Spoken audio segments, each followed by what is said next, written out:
Assalamualaikum warahmatullahi wabarakatuh. Pemirsa, selamat berjumpa dalam acara Jalan-Jalan Islami. Kali ini arah selatan. Saya akan mengajak Anda untuk mengunjungi sebuah pondok pesantren di wilayah ini, yakni Pondok Pesantren Tebu Ireng.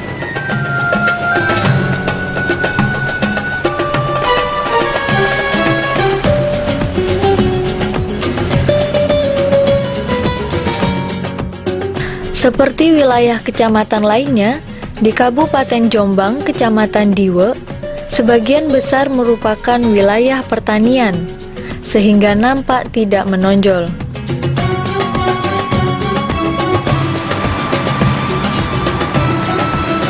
Lalu lintasnya ramai karena jalan raya di Kecamatan Diwe merupakan jalan jurusan Jombang-Malang.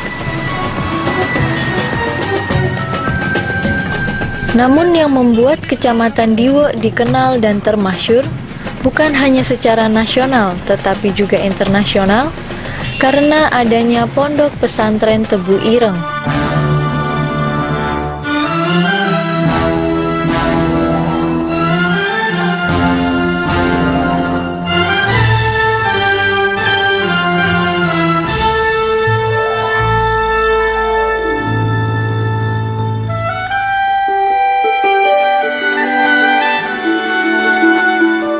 Nama Tebu Ireng sebenarnya bukan nama desa, tetapi hanyalah nama sebuah dusun yang masuk dalam wilayah Desa Cukir, Kecamatan Diwe, Kabupaten Jombang. Karena nama Tebu Ireng digunakan sebagai nama pondok pesantren, sehingga nama Tebu Ireng sangat terkenal.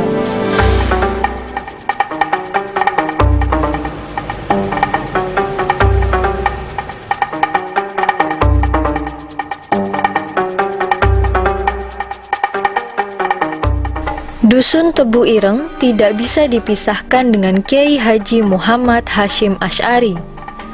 Karena di dusun inilah pada tahun 1899 Masehi, Kiai Hasyim membangun pesantren yang kemudian dikenal dengan nama Pondok Pesantren Tebu Ireng. Sebagai salah satu pondok pesantren terbesar di Jombang, Pesantren Tebu Ireng telah memberikan kontribusi dan sumbangan kepada masyarakat luas, baik dalam bidang pendidikan, pengabdian, serta perjuangan, baik sebelum maupun setelah kemerdekaan bangsa Indonesia. Dulunya tempat ini memang tempat yang digunakan oleh para pekerja setelah mereka gajian itu untuk menghabiskan uang mereka, untuk minum-minum, untuk berjudi, untuk main perempuan, dan hal-hal lain yang sebetulnya dilarang oleh agama. Nah, Mbah Hasyim ingin memperbaiki kondisi masyarakat itu dan mendirikan pesantren di sini. Tentunya melalui proses panjang ya.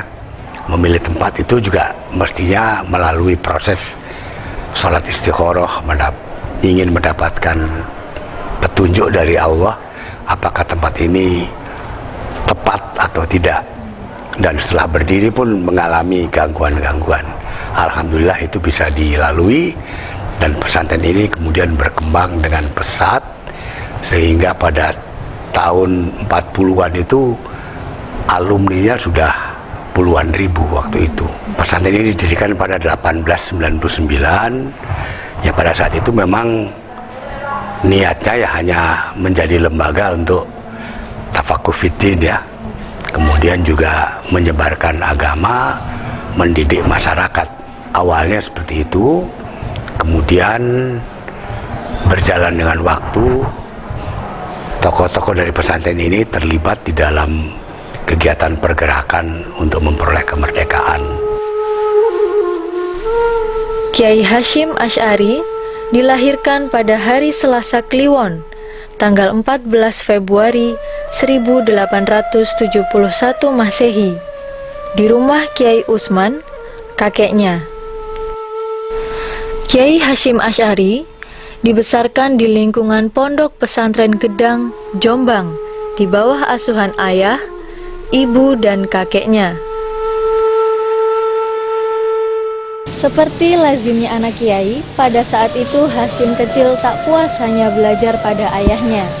Pada usia 15 tahun, ia pergi belajar ke Pondok Pesantren Wonokoyo Pasuruan, lalu pindah ke Pondok Pesantren Langitan Tuban dan Pondok Pesantren Trenggilis, Surabaya. Ketika mendengar bahwa di Madura ada seorang kiai yang termasyhur, maka ia pun berangkat ke Kiai Muhammad Khalil. Tak hanya di tempat itu saja, Kiai Hasyim Asy'ari banyak menimba ilmu pengetahuan agama di berbagai tempat. Pada usia 21 tahun, ia diambil sebagai menantu oleh gurunya, yaitu Kiai Yakub, dan menikah dengan Nafisah pada tahun 1892.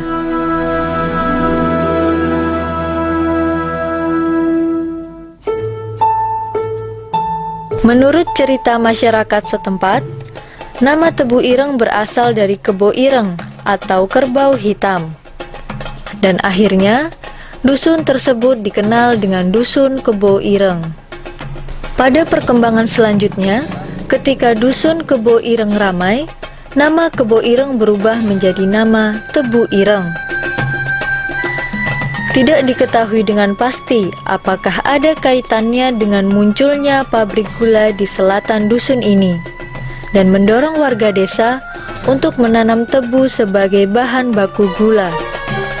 Tanaman tebu yang ditanam warga berkulit hitam, sehingga masyarakat lainnya menjuluki dengan nama Tebu Ireng. Dan nama Tebu Ireng dijadikan nama dusun, hingga dikenal oleh masyarakat Jombang.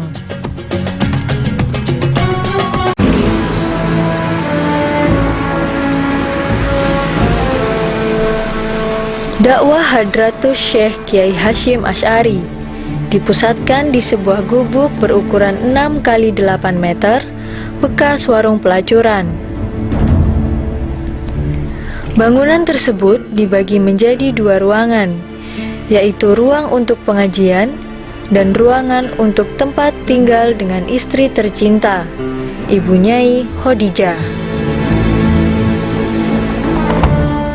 Tantangan demi tantangan datang silih berganti dialami oleh pengikut Kiai Hasyim Asy'ari. Hampir setiap malam, para santri diteror oleh warga desa yang menentang ajaran Kiai Hasyim Asy'ari, mulai dari lemparan celurit sampai pedang.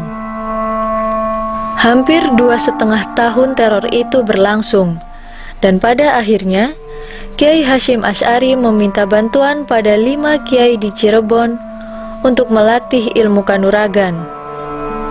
Sejak itulah Kiai Hasyim Asy'ari semakin mantap untuk membasmi kejahatan dan kemaksiatan yang telah mengentalnya di desa Tebu Ireng.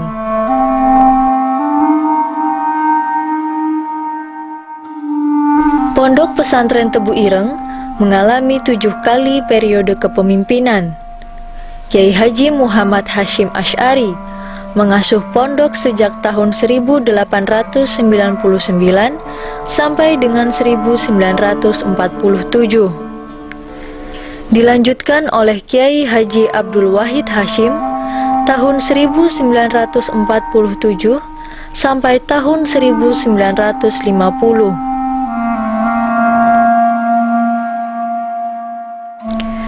Kiai Haji Abdul Karim Hasyim dan Kiai Haji Ahmad Baidowi mengasuh Tebu Ireng hanya selama setahun.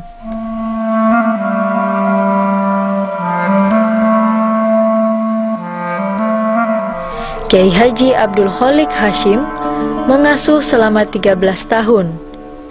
Sedangkan Kiai Haji Muhammad Yusuf Hasyim selama 42 tahun. Periode ke-7 pimpinan Pondok Pesantren Tebu Ireng dipegang oleh Kiai Haji Salahuddin Wahid.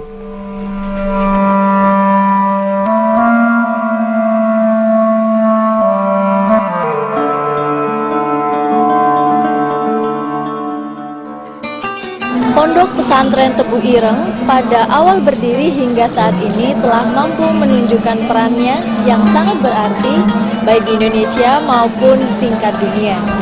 Mulai dari masa penjajahan Belanda dan Jepang Pondok Pesantren Tebu Ireng banyak berperan, sampai ada fatwa dari pondok pesantren tentang haramnya memakai dasi bagi umat Islam.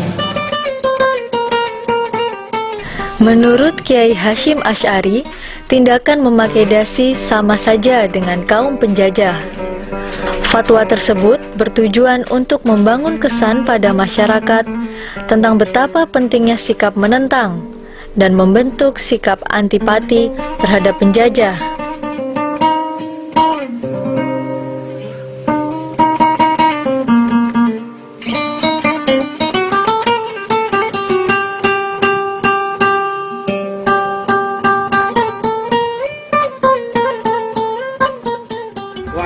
Yang to ora tadwa ngajak sira man ing wong tazuruhu kang ziarah sira ing man. Seiring perjalanan waktu, Pondok Pesantren Tebu Ireng tumbuh demikian pesatnya. Santri yang menimba ilmu semakin banyak dan beragam.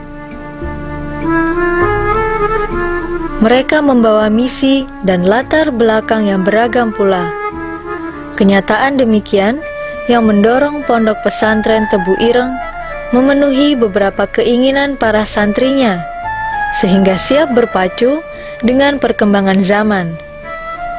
Demi memenuhi kepentingan tersebut, Pondok Pesantren Tebu Ireng melakukan perubahan kebijaksanaan yang berkaitan dengan pendidikan.